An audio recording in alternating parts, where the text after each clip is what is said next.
Hi everybody, and welcome to another episode of The Pulse Diaries. As usual, I'm your host, Monique Chege Ole Sonko. Today we have lined up for you a very exciting guest. She's the lovely Pauline Ogola, aka the Nail Doctor 001.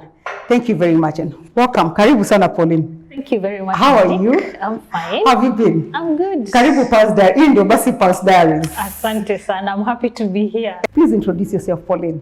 I'm a beautician by profession, and right now I call myself the Nail Doctor 001. At the same time, I call myself Mama Mboga.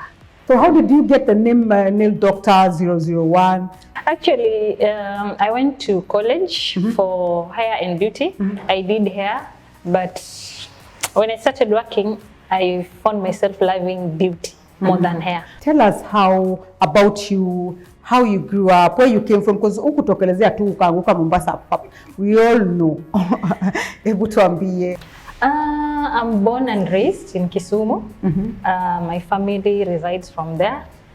Sisi ni wale tumezaliwa pale inaitwa Manyata Estate. It's not a ghetto, it's not a place for the rich people, but it's a place for everyone. So I went to school there. But how many are you in your family? Ni wewe peke yako ama mko kadhaa kama sisi? I'm the last born. Are you in spoiled? A family of 5. No, I'm not spoiled. Okay. My mom and dad si wale watu wa kuspoil watoto. How was your childhood like? Would you like to delve into that? I got molested at the age of 5 years, if I can remember. My parents never, they died without knowing it. I was molested by our house girl. And then, wait a minute. Sexually molested? Yes. Okay. Our house girl. How did?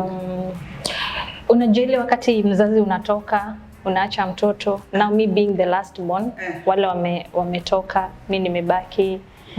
So ile kulia, house girl akikubembeleza, she used to do some stuff to me. Actually, it really affected Nikki grow up so much. And then my dad used to be a businessman. He used to have a shop.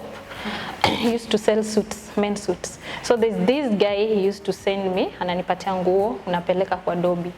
So actually this dobi he used to give me sweets and do stuff to me.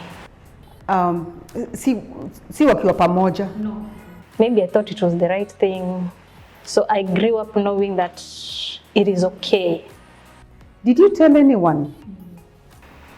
Actually, this is the first time that you're talking about this. Yeah, because one, my parents ni wale wakali. You cannot tell them such stuff.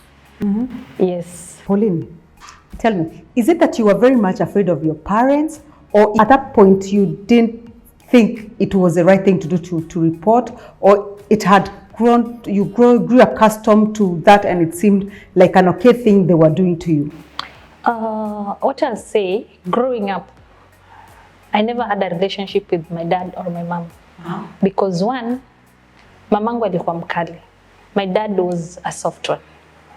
And now, but he was a soft one, but we could not have a relationship. That relationship with him, as in to be able to being that 5 trust. kids, yeah, there was no trust. Unajua tu unapendwa, the hard way. So it was really hard, even for me to approach my parents. I wish my mom was not that harsh, because sisi tumelelewa ukijua anything ni kuchapwa, anything ni discipline. So I wish parents, you be close to your kids, not only girls but boys too, and let them be open to you. Don't trust your child with anyone, not even me. I've never raised my child with a house girl, by the way, because of what happened to me. Yes. Of all the things, I didn't expect that a house help would be a danger to a girl child. That's a new one. Yeah. So I think also parents should watch out for not just the guys, because sometimes we think molestation only comes from men towards women, but clearly that's not the case. Yeah. Ule mtu unaachana na mtoto wako, make sure you know this person. What kind of person is she? We have lesbians out there. Yes, and sometimes I think when your house girl is too good. You need also to in other words, be on the check or on the look. What I am taking is that kama umefungua macho kila saa, usisinzie kama mzazi. Exactly. Always suspect everybody. Yes, and don't be too busy. Actually, my mom was too busy. How was your teenagehood like? After primary school, I went to high school. I lost my dad when I was in Form 1. Then Form 1 is usually around 13, 14 years. Yeah. So life ilikuwa tu iko sawa because my mom was always there. Mamangu alikuwa ule MC, mwalimu business. So Form 1, Form 2, my mom started becoming sick. Then my mom passed nikiwa Form 3. So after Alisha kufa, you know, life changes. Everything changes. And I had to move. After the burial and everything, we had to be separated. So I had to go with my uncle. So I was supposed to go to school. I was supposed to change schools. And then something just happened. But my auntie called and he was like, now you have to go to Mombasa. So that's a different uncle and a different auntie? Siblings. Yes, side ya Made. Yeah, so I came to Mombasa. That's how you landed in Mombasa? That's how I landed in Mombasa. So things happened. Not that nili misbehave, ama mimba manini, no, there was nothing. So I got tired. Najua ile watu wanaenda shule ndio home. So ulikuwa kama mboch tuseme? Exactly, I didn't want to use that word. There was no school. My grandmother believed I was in school. So everybody back at home thought you were in Mombasa in school. Yes. But the truth is, you were just in Mombasa watching. Yes. What was going on in your head? I hated everyone. And then I felt like nobody loves me. And then I felt like these people really loved me when my parents were alive. Actually, it still affects me up to date because there is not that relationship between me and my people. Did you miss your mom or did you regret losing her? I really missed my mom because despite her being mkali and us not having that relationship, alikuwa anatupenda juu sisi ni watoto wake. Na nikasema fadhali kukaa kwetu than kukaa kwingine. And now they normally say, you don't know how important someone is until you lose that person. Then you realize that I had no one to talk to because there was no one to talk to. Kila kitu inakukula ndani yako. So you were always sad, crying? I was always sad, and if I get someone to have sex with, that was my consolation. So you were looking for love and acceptance in someone else, in men. Yeah. Were you even aware, number one, that you could get pregnant? Or were you even aware that you could get infected with a virus or something? I think ni Mungu, because sikushika ball hapo. And then hata ikuwa ni hit kwa akili yangu, there's something we call ugonjwa. I was just living my life. Monique, it's really crazy when you don't have someone to confide to, you don't have someone to love you. You feel like everyone hates you. The only way ya kinda get back ama kutafuta validation is through. Unajua kisha kwambia anakupenda. This is a word that hujawahi ambiwa, so you will believe. Every little thing anakufanyia, you will believe it. So something happened. I have another uncle who lost the father-in-law. So that's how my grandma came. Okay. I told her I want to go back with you. Kisumu. Yeah, Kisumu. So I went back to Kisumu Shags actually. And I stayed with my grandmother. So hapo ndio nikakutana na, I don't know whether to call him a man or he was not a man. At that point, maybe he was like 20 years. I was 18. 18? Yeah. Yani ulikuwa supposed to unamaliza shule? Nilikuwa nimaliza shule na 17. Ni mtu nilikuwa namjua. We became friends and then tukapendana and then it just happened and I got pregnant. As in when I was 3 months pregnant, he just changed. Alikuja akaniambia, we try get rid of the baby. And then I was like, okay. I just told him it's okay. So alivoniambia hivyo, kind of it broke my heart to an extent that I tried getting rid of the child myself. Ile mtu anakwambia. Why? Because now I was like, one, I have nowhere to go. Two, I don't want to stay hapa bara, Ushago. Yes. And three, if I go to my brother's house, nasikia niko na mimba, I am finished. I did something stupid. What did you do? Friends used to say, unachemsha majani, inakuwa chungu, then you drink it. You believed? I believed. Yeah. The first day I did it, nilitapika. So I did that, then after 1 week, nilikuwa sijambia mtu niko na mimba. Even my grandmother, I thank God, sikuwa na tumbo. It was not showing. So my grandma akakuja akaniambia, ukijaribu kutoa huyo mtoto. Then I was like, how did she know? Because all these things I was doing nikiwa peke yangu, saa zile ameenda shambani. So I decided to keep the baby. So what happened after that, nikamua natoka hapa. I can't stay here. Nikarudi Kisumu. When I went, I was going back to my brother's house. So mimi nikaenda, akaniuliza, what are you doing here? Nikamwambia, nimekuja kuwatembelea. Is grandma aware? Nikamwambia, yes. It was a lie. My grandma wanted me to go back to school. But now that knowing that I am pregnant and I didn't want to tell anyone, ilibidi nijitoe kwa hiyo equation because now I already have a baby inside. And I was looking for a place to stay with this baby. So when I went to Kisumu after 1 week, my brother asked me, when are you going back? And then I did something crazy. There's this friend of ours who is like a family friend. Alikuja kanambia si twende happy. Kambia twende happy. So we went happy that day. Wapi uko happy ni wapi? Kisumu, in Kisumu town. Kula happy. Then he introduced me to this guy. He was like, kuna jamaa hapa na pesa. Nikamwambia so we went. I met this guy. Nini. So mimi nikajiambia, mimi mpaka nilale na huyu jamaa. So I slept with this guy. Wait. Nobody pushed you? Nobody pushed me. What were you hoping to achieve? I wanted a place. Oh my God. You just want somewhere to attach yourself.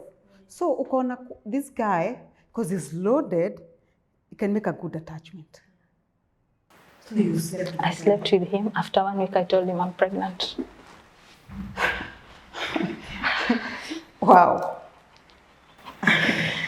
How did he take it? He was happy. No. Yes.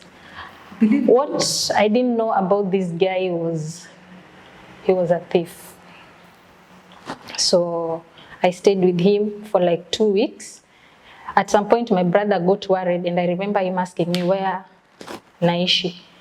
And then rumors juu yeye alikuwa driver na najua hao wezi, mtu akamwambia your sister anaishi na mzi fulani.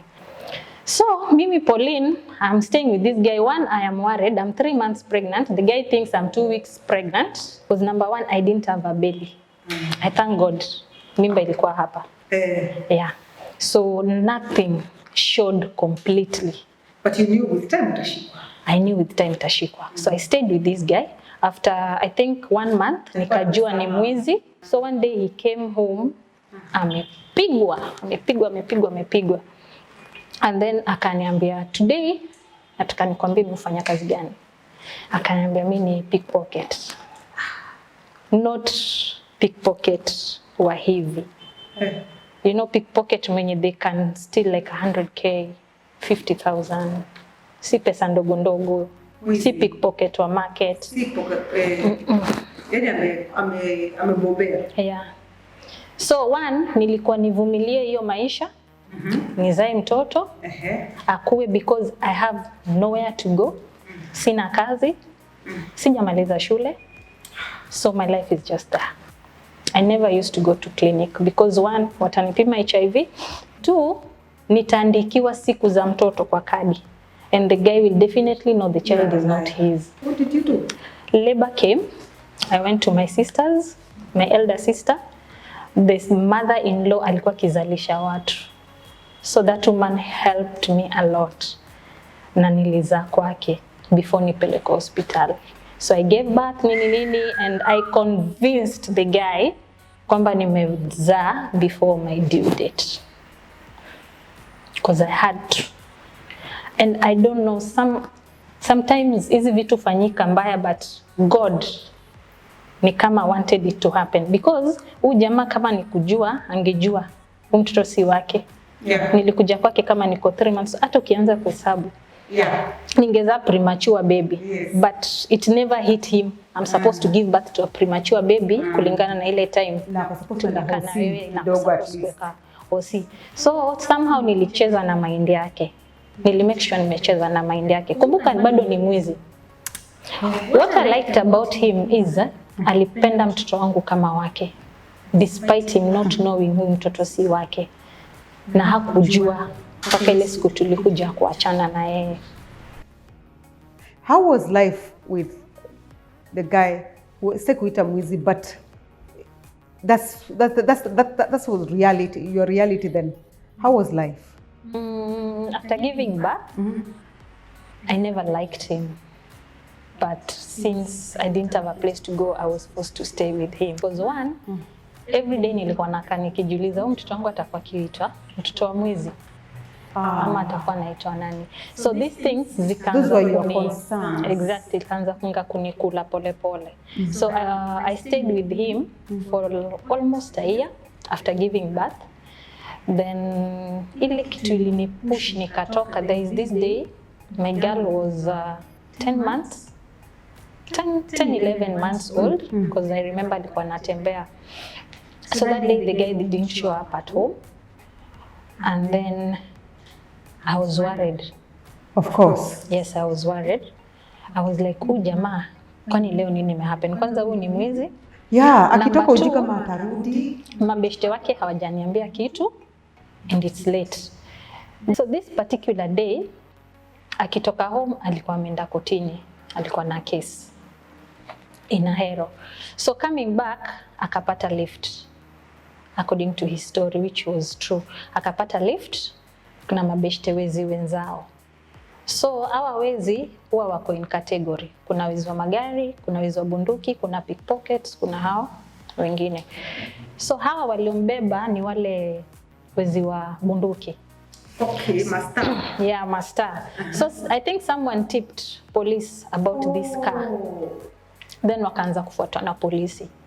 Then walisimamishwa kwa barabara ile ya lala chini, toeni bunduki nini, as in it was like a scene.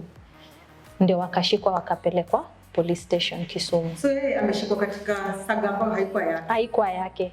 But since alikuwa pale na hata akipelekwa pale si wanajuanga huu ni mwizi. So akapelekwa. Then si wamepita hivyo. The following day at around 4 AM in the morning, polisi walikuja kwangu. Polisi wengi. Kumbuka sija turn 20.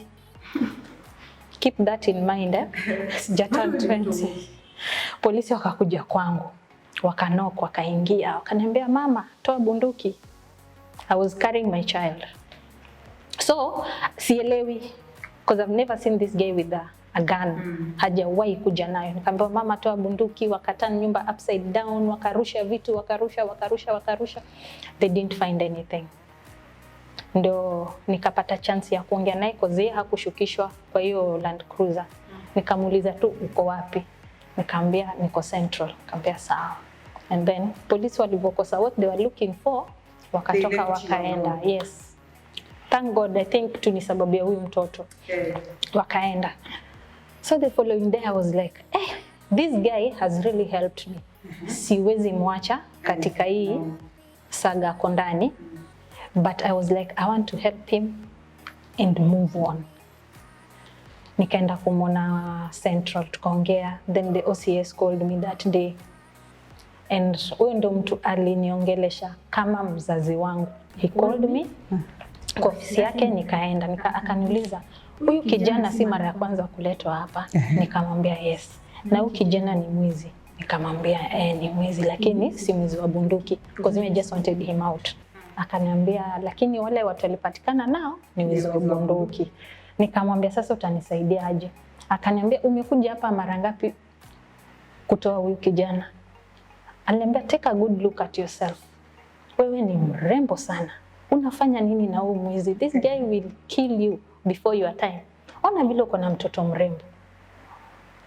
Huyo OCS aliniongelesha and I think he planted something in me. Akakuonyesha the value of he opened my eyes. Exactly. Your value. Yes. Mimi sikujua hata mimi ni mrembo because those are words that sijawahi ambiwa. So bila niliambia wewe ni mrembo sana na huyu kijana atakuwa before your time. Wachana na huyu kijana. So nilitoka. Nikaenda, we worked, I talked to my sister, tukatafuta njia vile tutamtoa. Alipelekwa kotini, akapelekwa Kodiaga prison, alikaa kama 1 week nikitafuta bond, nikamtoa. Akarudi nyumbani. So tukakaa like 1 week. So sijui alinifanyia nini. It's like I was also looking for that opportunity ya kutoka. I don't know what he did to me, but I woke up very early in the morning. Nikabeba mtoto wangu, nikaacha nguo na kila kitu. Then I went to my sister's place. So nilipoenda kwa sister yangu akaniambia, umeachana na huyu kijana? Nikamwambia mimi nimechoka. Aliniambia tu finally. Bas, nikakaa kwa sister yangu. How was he? As a husband. By now, kuna kita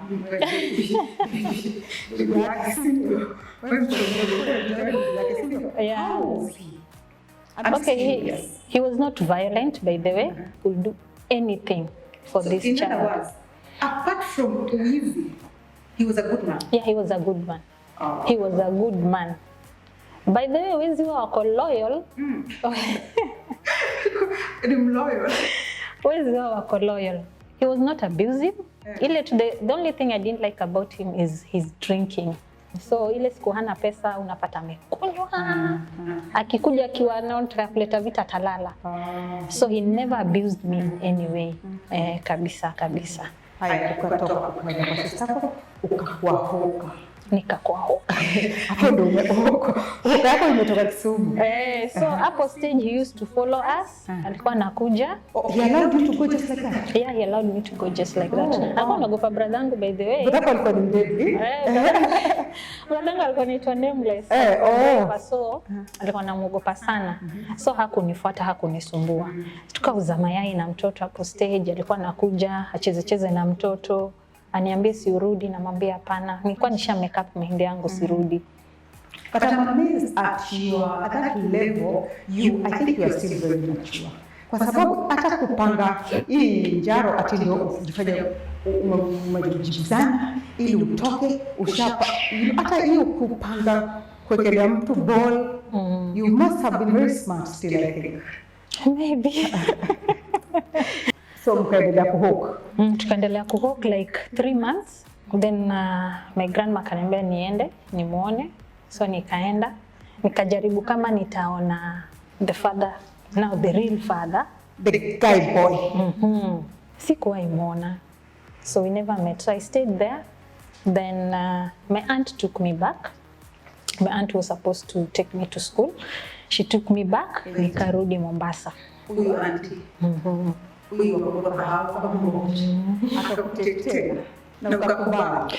I was desperate and I could do anything. Sasa by the way, yeah, nilikuwa na mtoto sasa. Nikasema saizi naweza vumilia anything as long as I get what I want. So she took me in. She promised to take me to hairdressing school. Alipeleka kwa shule ya Yeah, she paid. Okay. She did pay, which I really appreciate.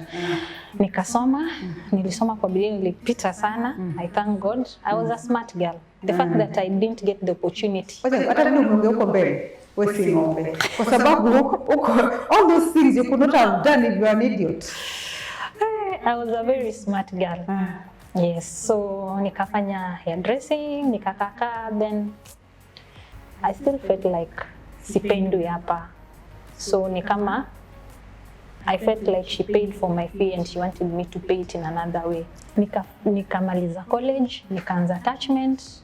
Hapo kwa attachment ndio nilijifundisha kutengeneza pesa. I thank God after giving birth and everything I went through in Kisumu, the urge for sex died.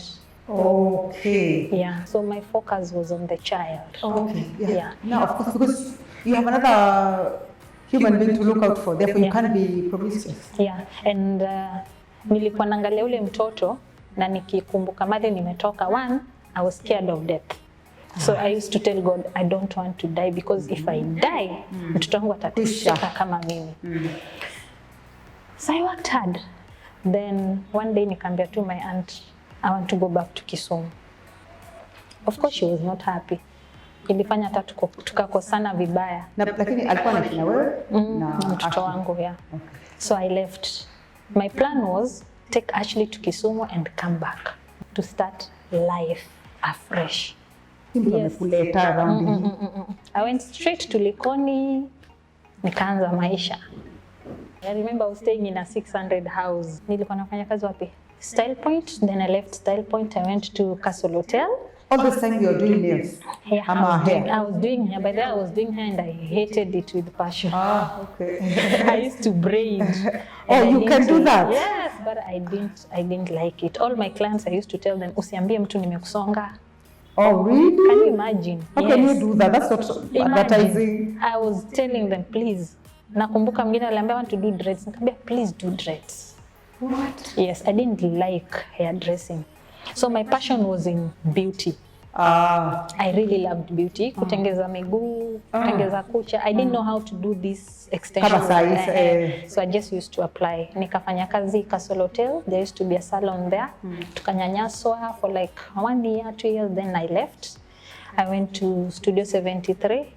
And somehow that is where now my whole breakthrough. Nilijilea hapo na breakthrough yangu pia ikakuja ikatokea hapo. Yes. The other day, we all saw a letter that you publicly wrote to your mother. It was, when I read it, of course I didn't know this story that I know now, but I felt like it was a heart-wrenching attempt. I don't know if you were trying to make up or you were trying to explain yourself. What drove you to write that letter that was very emotional? My mom died in July. And that day I think I was traveling to Nairobi in a bus.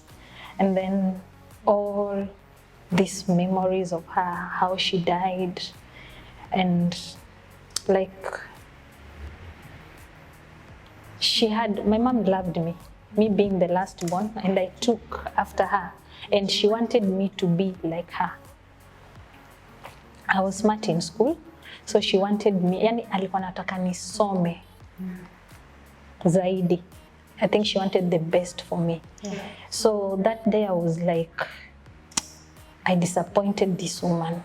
That's how you felt? Yeah, I felt like I disappointed my mom, and I wish Mungu angenipa kama 5 minutes too.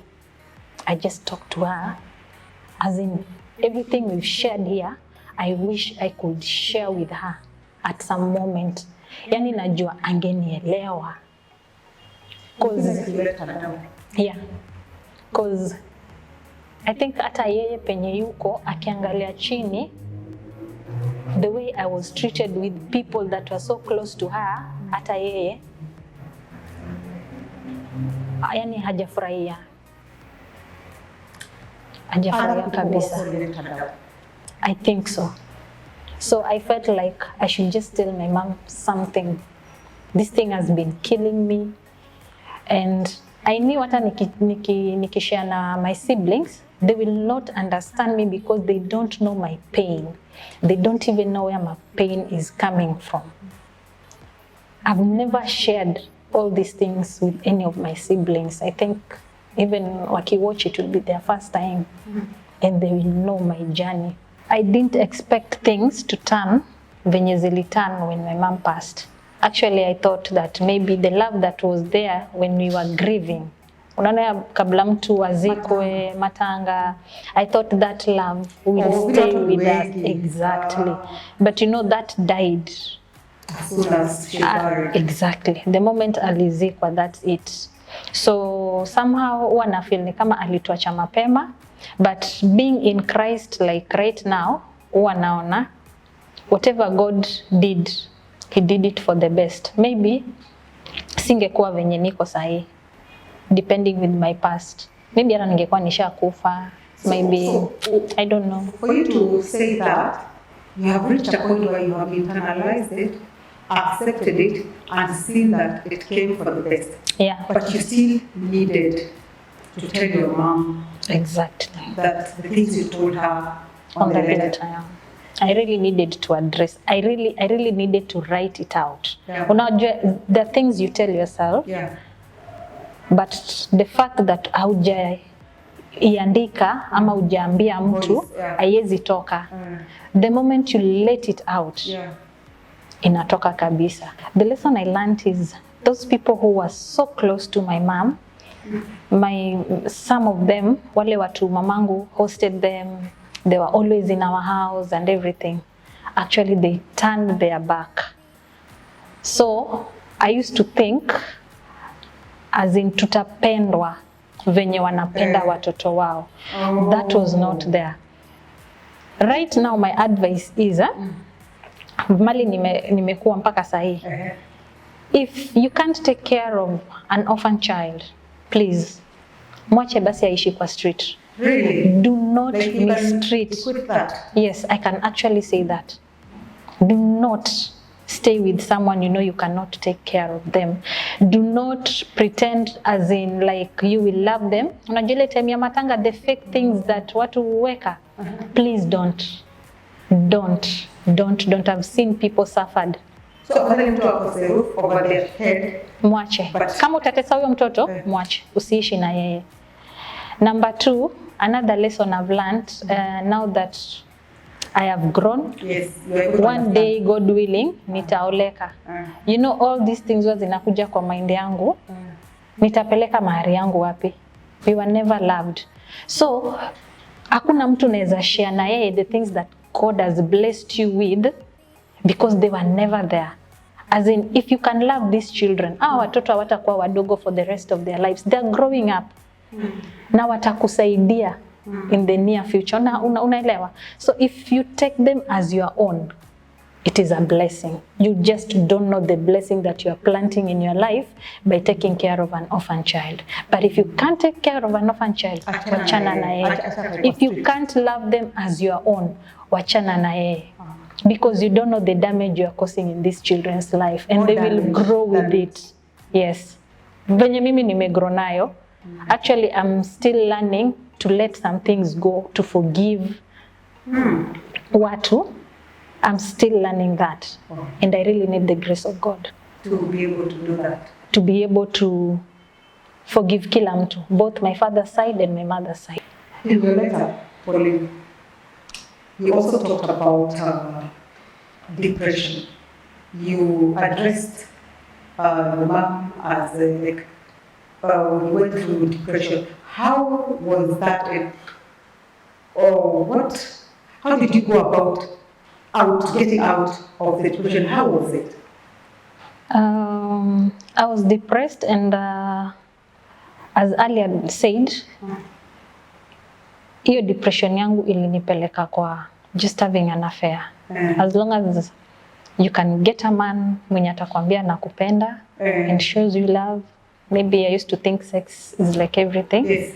Yeah. So that was a way of relieving my depression. Unaona, but sikuwahi pata mtu wa kunishikilia mikono ama kufanya nini. Yeah, at some point I also did drugs, I think. Nimefanya bangi kidogo. Yeah. Yes, I did weed. You know, you just have these crazy friends in Kisumu. Yeah. So we did weed kidogo. As in, they make you feel good and they make you feel wanted and they make you feel like you have reached. Yes. Unasahau shida yako yote. And kumbuka, you are just sneaking for that particular time. Yeah. Then now you go back. Yes. To the problems. Zile shida zako zote unarudi. When you're with them, you're just okay. I'll still say it's the grace of God, because when all these things are happening, 1, I was not born again. 2, God alikuwa ananijua. Yeye ndiye aliniumba. So as much as nilienda stray hivi na hivi, I think he was still watching over me, doing all these things that I've been doing without knowing who he is. Actually, and doing it not knowing who I was. So when I discovered who I was, nikajua mimi ni mtoto wa Mungu. I'm a child of God. I have a purpose. I have value over my life. Everything changes. And I love the fact that I even gave myself to Christ. It has really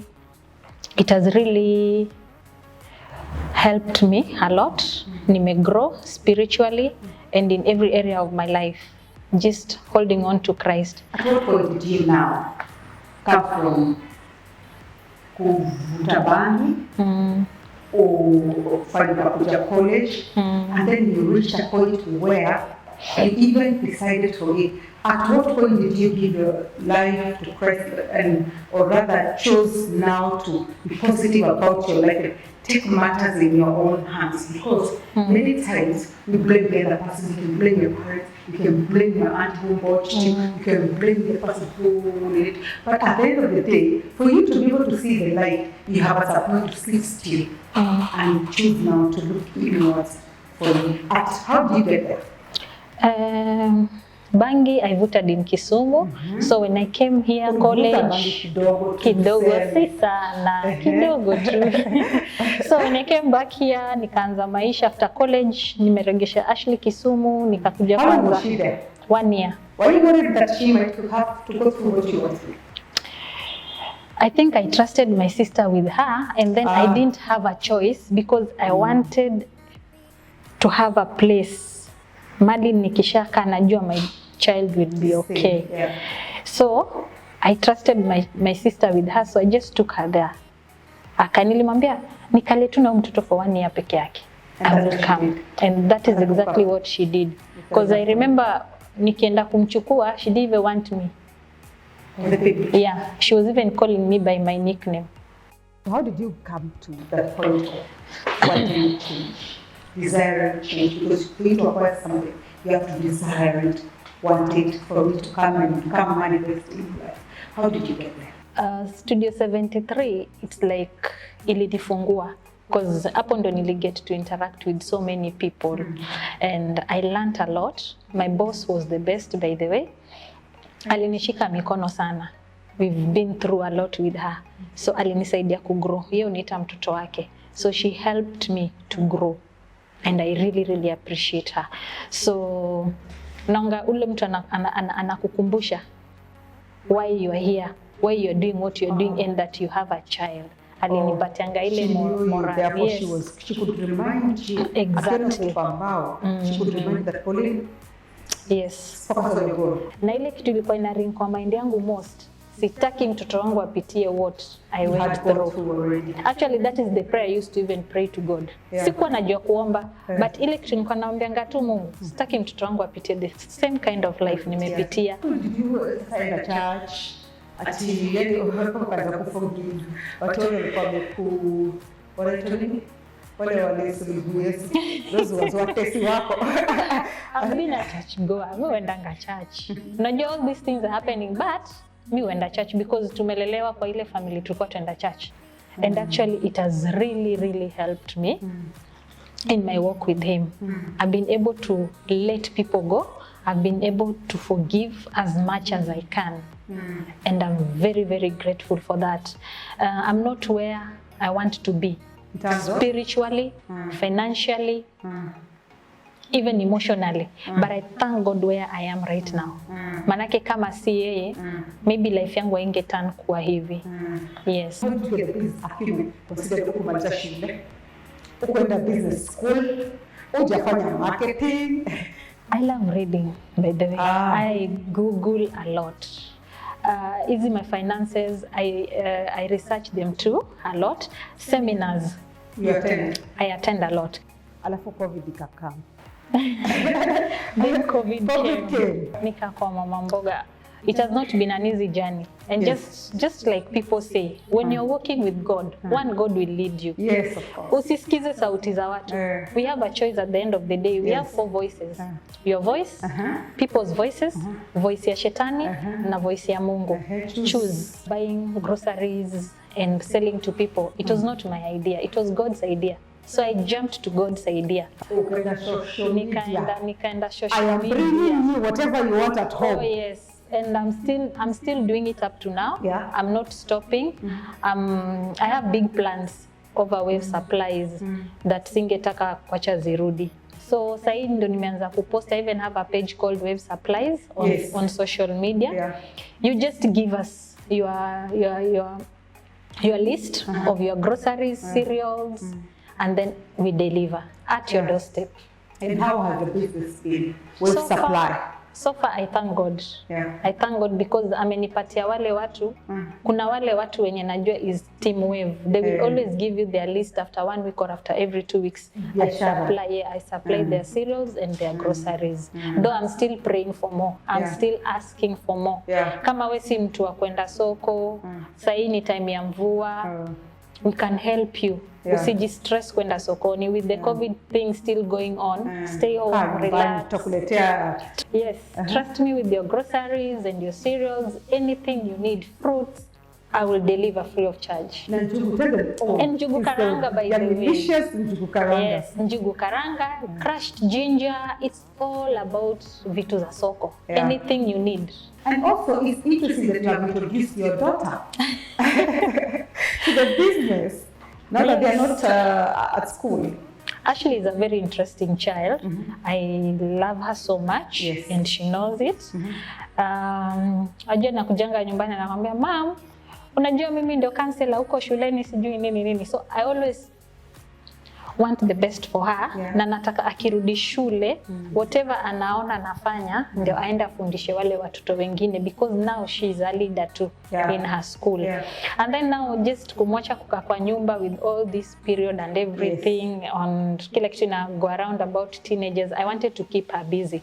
So she was like, "Mom, I want this, Mom, I want that." Nikamwambia mimi sina pesa, but nakupa biashara. So I'm going back to work. Biashara ya viazi karai is yours. So she's the one who is doing it. She's doing it because she's saving towards her school uniform, sneakers, and a few things za shule come January. What advice would you tell teenagers out there? Fanya kazi ya umbochi kwa nyumba yao. It will not kill you. It will make you stronger. As long as they're taking care of your education, don't give up. Keep fighting. Number 2, I would like to address guardians. Let me say guardians. If you happen to be the one taking care of those orphans, please just play your role. Pray and ask God to give you grace to take care of those children. And then I want to talk to teenagers. I got pregnant at the age of 18, almost 19, and it was not an easy journey. Most of the time, like right now, teenagers are rebelling. Please stay home. You don't know what it takes to be a mother at that age. You will go through a lot, especially when you don't have people to support you. Soma. That is the only thing that your parents can give you. And if you find yourself in that position like I did, do not give up. You can give birth and go back to school. Please don't choose abortion. It is not the safest way to go. And parents, please don't push your kids for an abortion. It's not. It's sin even before God. There is life after birth. There is life. It's not the end of the world. They say, hawezi jua kama kiatu haikufinyi si yako, hawezi jua kama inafinya mwenyewe. Please love those orphans who are out there. Right now, I wish I had a relationship with both my relatives, side ya baba na side ya mama, because it's not a good experience at all. And then parents, please be close to your children. What I went through, my mom and dad, hawajui. They even have, I don't even know how to say it. Take care of your children. Don't trust anyone with your kids, even if it is your house girl. Be very, very close to your children, as in kuwa marafiki zao. Usitake watafute love uko nje. because they will get it. Wow. Pauline, that is deep. Deep. Deep. Deep. I did not expect that. Oh, Pauline, even you have such a long and interesting story. So, you also are a very beautiful lady. Could you tell us if you're dating, if you're single? Tell us about your. Yes, I am dating. And to all my relatives, by the way, this is what I have for you. I've forgiven all of you. I'm glad to Yes, hear because Christ alini forgive. therefore, who are you?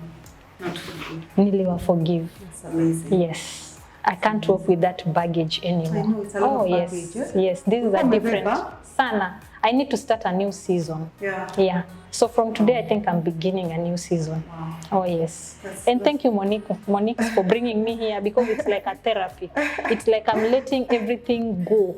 I even have a new name for you. When I see you now, I see strength.